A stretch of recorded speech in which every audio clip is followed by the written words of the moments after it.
Namanya Aldi. Lahir dari keluarga sederhana di pelosok kampung kecil di kaki Gunung Sumbing. Ayahnya seorang buruh tani yang hanya bisa menyekolahkannya sampai SMP. Itu pun dengan seragam pinjaman dan sepatu tambalan. Ibunya meninggal saat Aldi masih 13 tahun karena gagal ginjal yang tak sempat ditangani akibat keterbatasan biaya. Sejak itu, Aldi berhenti sekolah. Bukan karena malas, tapi karena ia tahu, di rumah, beras tinggal 1 kaleng. Ayahnya sudah tak kuat lagi mencangkul, dan satu-satunya pilihan Aldi adalah bekerja. Dari buruh bangunan, kuli pasar, sampai jadi kernet truk, semua dilakoni. Tapi makin hari, hidup makin sempit.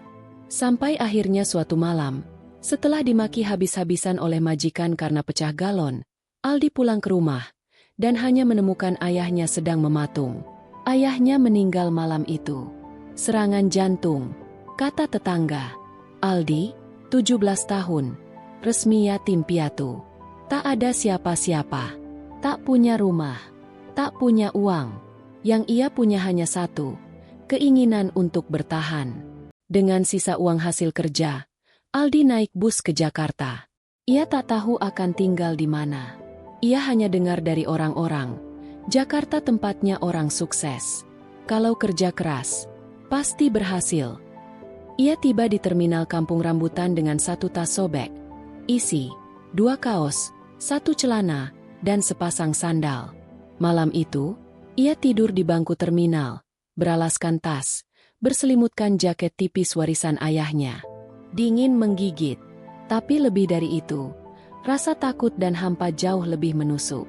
Hari-hari awal di Jakarta adalah neraka. Aldi harus mengemis kerjaan, menjadi tukang angkut sayur, kadang hanya dibayar dengan sepotong roti.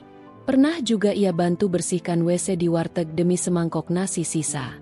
Tapi Aldi tetap menulis di buku kecil, mimpi-mimpinya. Ia tulis, suatu hari nanti, aku akan punya usaha sendiri. Aku akan bantu orang-orang miskin seperti aku sekarang. Ia tak tahu kapan, tapi ia percaya.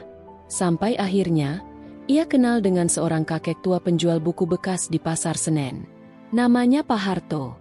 Kakek itu melihat Aldi membaca buku motivasi sambil jongkok di pinggir lapak. Lalu ia tanya, "Kamu suka baca?" Aldi mengangguk. "Saya nggak bisa kuliah, tapi saya pengen ngerti." Sejak itu, Pak Harto pinjamkan Aldi buku tiap malam. Dari buku itulah Aldi belajar banyak, tentang bisnis kecil-kecilan, tentang mindset positif, tentang etos kerja, dan tentang keberanian untuk memulai. 3 tahun kemudian, Aldi sudah tidak tidur di terminal. Ia jadi reseller baju bekas dari Tanah Abang. Modal awal, 200.000 dari hasil mengumpulkan receh selama 2 tahun. Ia mulai dari jualan di trotoar, lalu pindah ke kaki lima. Lambat, tapi pasti. Sampai akhirnya ia bisa sewa kios kecil. Dia dihina. "Ah, anak kampung sok bisnis." Dia dijegal. "Gue yang kenalin lu ke supplier, sekarang lu buka sendiri." Tapi Aldi tetap diam. Diam. Lalu satu saat, ia dapat pesanan besar, 2.000 kaos dari sebuah acara komunitas. Dari situ, ia belajar bikin brand sendiri. Nama brandnya, Langkah 1000. Filosofinya sederhana, semua kesuksesan dimulai dari 1 langkah. 10 tahun berlalu, Aldi kini berdiri di panggung seminar nasional, berbicara di depan ribuan mahasiswa. Ia dikenal sebagai anak terminal yang jadi pengusaha. Ia sudah membangun panti asuhan dan rumah baca di kampung halamannya. Ia bantu ribuan orang seperti dirinya, anak muda yang ingin bangkit.